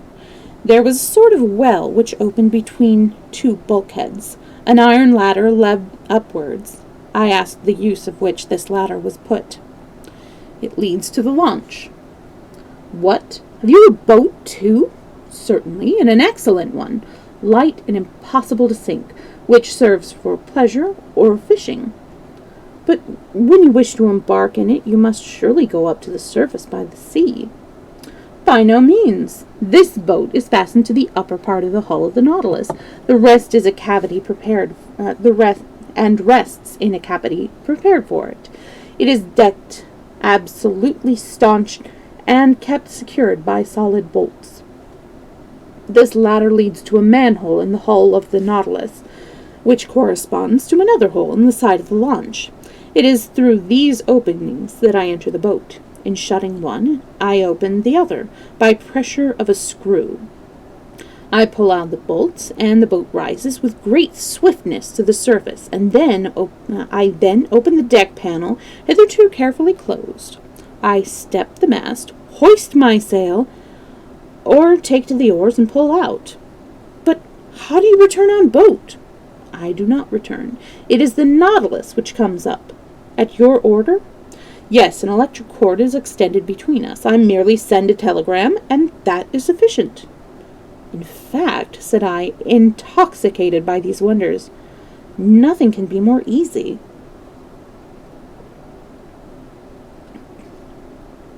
Having passed the staircase leading to the platform, I saw a cabin in which Conseil and Ned Land had enjoyed an excellent meal. Thence a door opened into a kitchen situated between the immense storerooms. There the electricity, more energetic and more obedient than gas, did all the cooking. The wires passing into the fireplace communicated to the platinum sponges a heat which was evenly maintained. It equally heated the distilling apparatus, which, by vaporization, made a very drinkable water.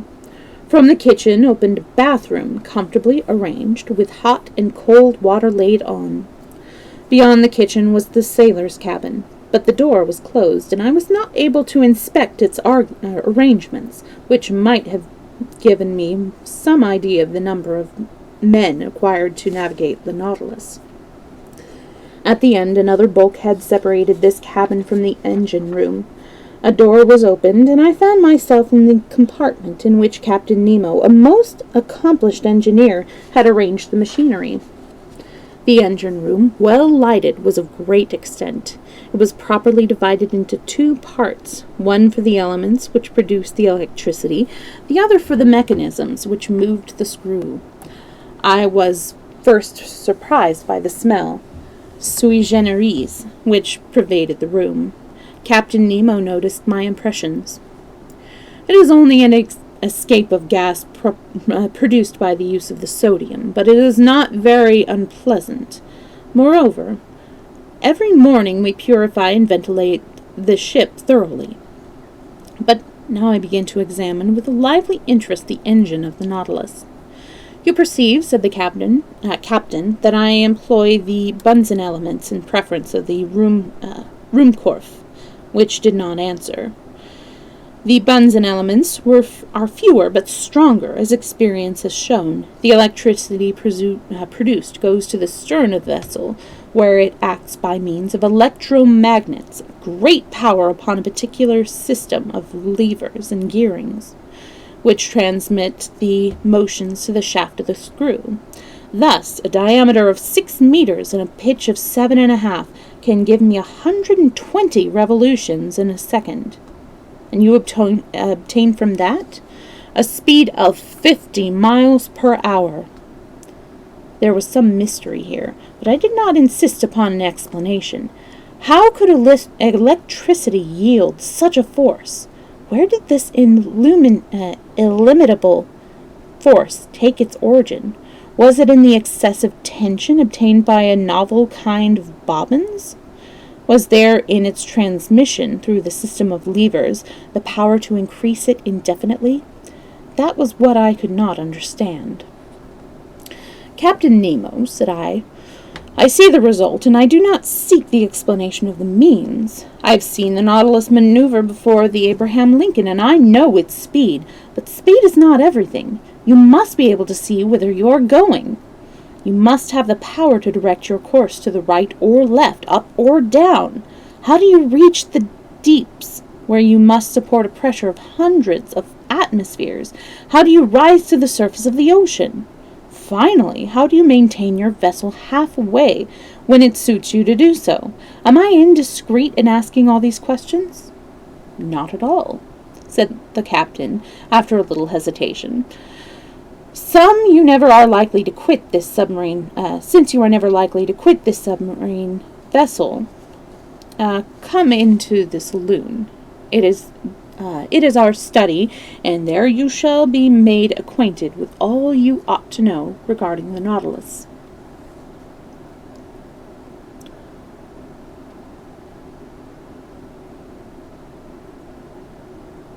Oh, okay. That's good to know. Oh, there was a quote not long after all of the, forgetting what they're called. Hang on a second. Yeah, there was a quote that he made not long after all of the quarantines started happening. And it was by Stephen King, and he's like, I'm so sorry you guys are stuck in a Stephen King book. Oh, if you have never read his book on writing, it is his only nonfiction. It is a must-read, in my opinion, because the first half is small vignettes telling about his life and what led to what he was interested in, and his experiences with trying to get published, with working, and also with some of the trials that he's gone through in his life. It is really good, and especially if you're going to start writing a book, he has some good tips about writing as well. It is such a great book. I highly recommend it. So it looks like we have enough room for one more chapter, enough time for one more chapter. And I don't know, I'm pretty sure, Kicken, that you have voted for the game stream.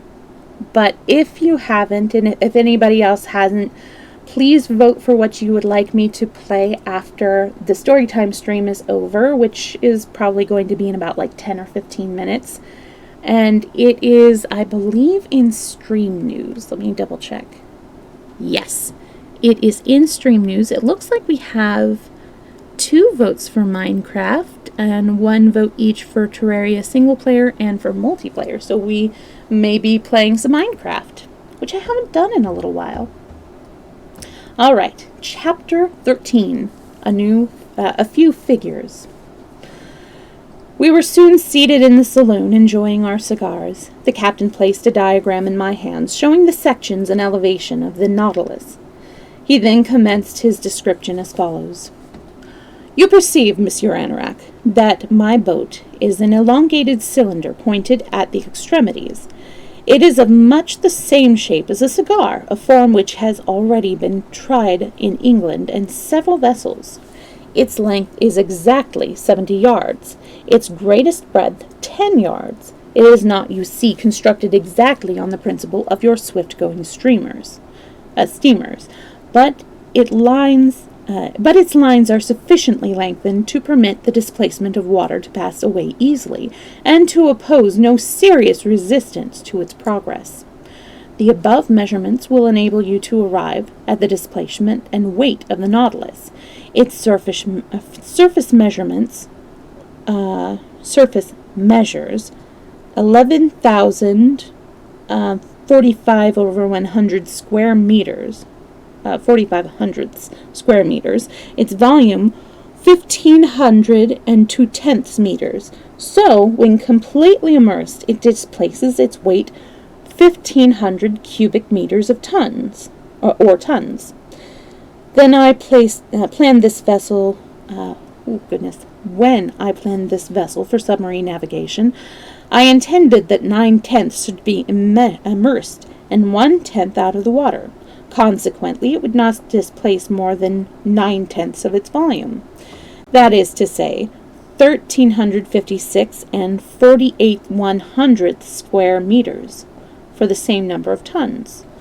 I was therefore obliged not to exceed that weight in constructing it according to the following dimensions.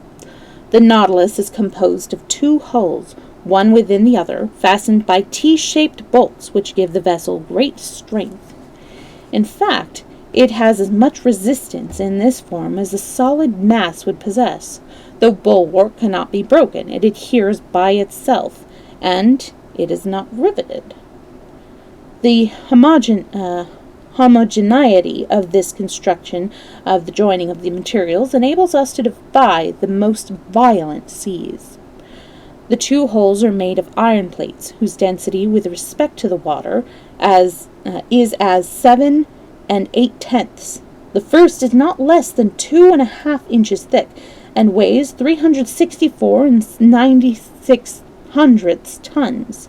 The second skin includes the keel, 20 inches high and 10 thick, which weighs by itself 62 tons. The engine, the ballast, the various accessories and gear, the compartments and supports of the interior weigh 961 and 62 100ths tons, which gives a total of 1,356 and 48 100ths tons. Is that clear? Perfectly, I replied. Well, continued the captain, when the Nautilus is in the sea under these conditions, it emerges 1/10. Now I make the reservoirs of a capacity equal to this 10th, that is to say, of 150 and 72 hundredths tons, and fill them with water. The vessel will then be completely immerged. That is the case. These reservoirs exist in the lower part of the Nautilus. I open the tops, the reservoirs are filled, and the boat sinks to a level with the surface of the water. Very good, Captain, but now you have arrived at a real difficulty. I can understand that you can get level with the surface, but in going lower down in your submarine vessel, do you not encounter a pressure and consequently endure a pressure from below, which may be estimated at an atmosphere for 30 feet of water, or about 15 pounds for every square inch? Quite so.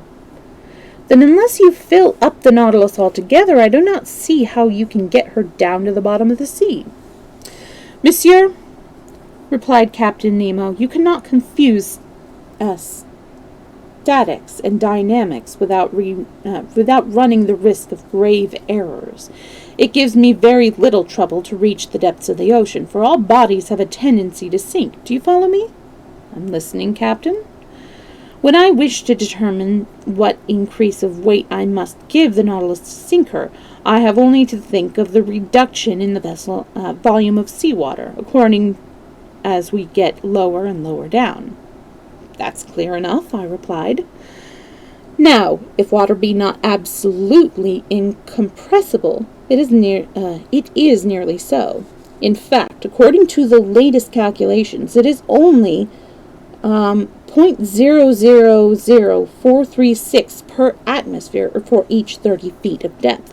If I want to descend 1,000 yards, I calculate the reduction of volume of a column of water of 1,000 yards, that is to say, under the pressure of 100 atmospheres. This reduction will then be 436 hundred millionths. I must then increase the weight so as to sink to 1,513 and 77 hundredths tons, instead of 1,507 and 2/10. The increase will consequently only be 6 and 57 100ths tons. Is that all?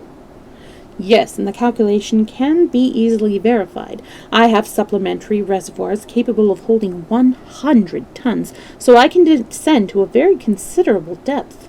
When I wish to come up again to the surface, I have only to eject the water in all the reservoirs, and the Nautilus will float with 1/10 immerged. I could not object to these figures. I admit your calculations, Captain, I replied, and it would be very bad taste to dispute them, since experience has proved me right every day, but I confess to a difficulty. What is that? When you are at a depth of 1,000 yards, the sides of the Nautilus support a pressure of 100 atmospheres. So then, at the time you employ your reservoirs of the purpose of rising to the surface, you must overcome by means of your pumps this pressure of 100 atmospheres, which is 1,500 pounds for a square inch. Such a power electricity alone can give me, interrupted Captain Nemo. I repeat that the dynamic power of my engines is almost infinite.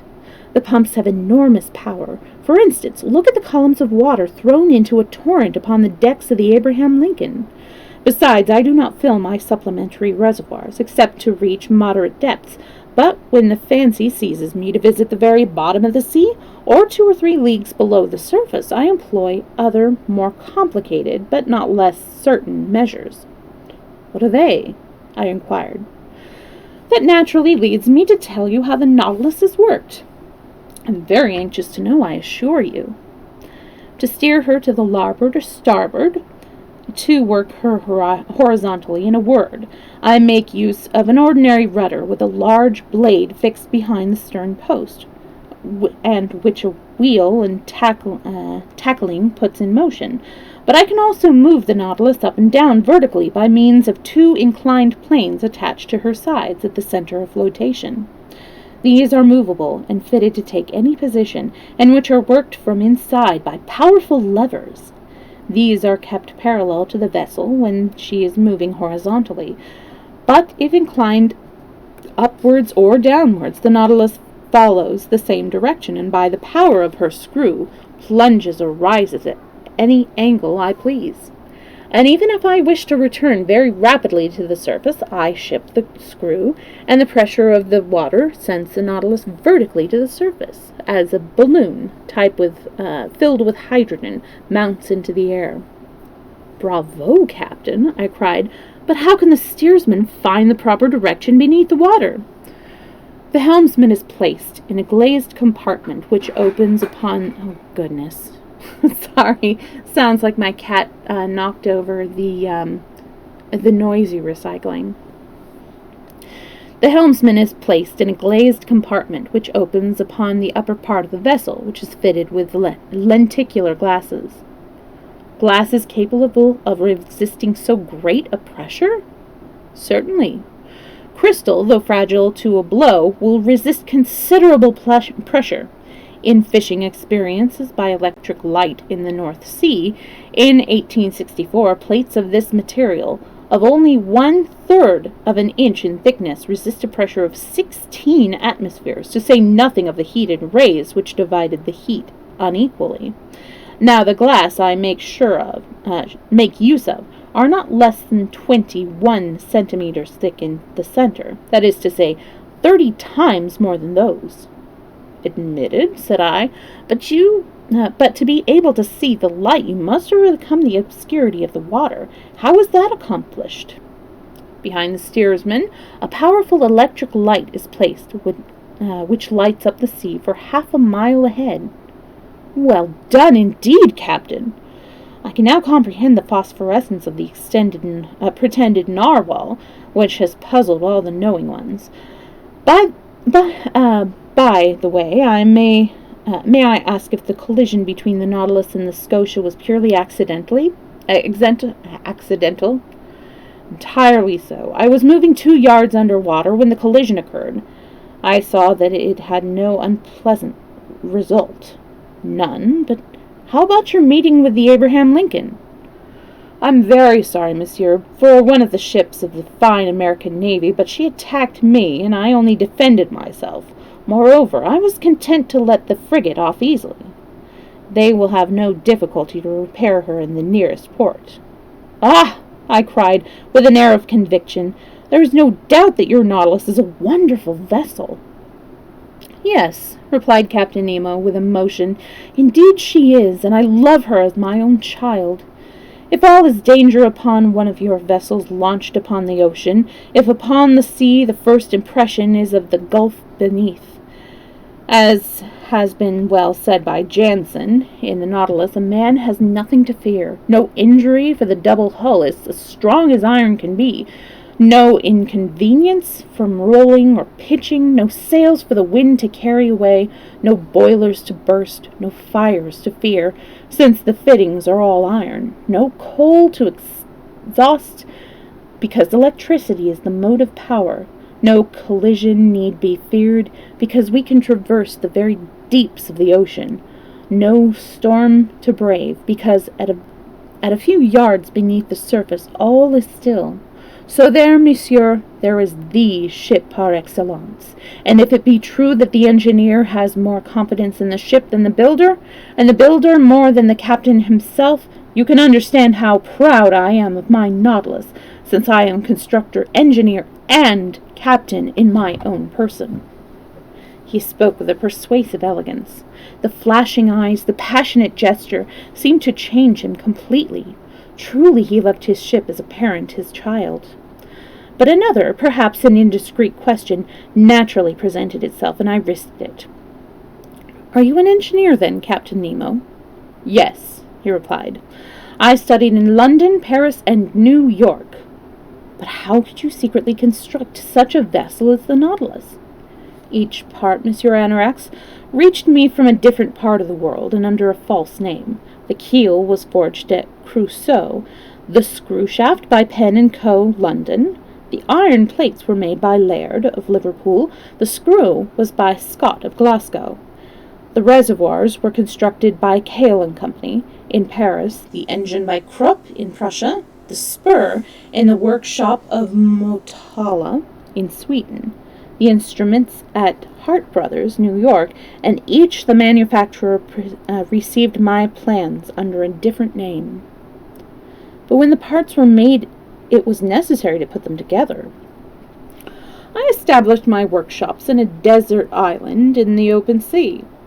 There are workmen, that is to say, the brave companions whom I have instructed and got together, and I built our Nautilus. When we had finished, we destroyed by fire every trace of our work. I would have destroyed the island had I been able. Then I may conclude that the price of the vessel was very great. Monsieur Aronnax, a ship of iron costs 1,155 francs per ton. The Nautilus costs 1,500. That is, therefore, 1,687,000 francs cost. Allow 2 million for the fittings, and 4 or 5 millions for the works of art and collections, and you have the total. A last question, Captain Nemo. What is it? I suppose you are very rich?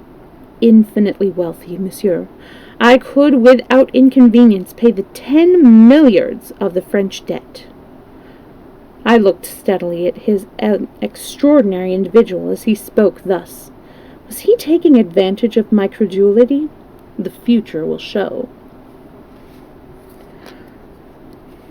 So we've reached the end of our story time, and I have to say that is exactly on time, because it is exactly 4 o'clock my time. I am going to take a quick break, get a little bit of a snack, and then we will do our game stream. Let's see what has been. Alright, so it looks like we're going to be doing Minecraft, and I will let you know in chat when I am back so you can refresh and see the game stream. But I like to, end the Storytime stream and do separate ones because I post this up on YouTube, on my Storytime channel, and put it also in the playlist so people can watch it in chronologically. Yeah, I guess chronologically. So anyways, I hope you'll stick around, and if not, I hope you have a good time zone, and I hope to see you next time. But if not, I'll see you in a couple of minutes.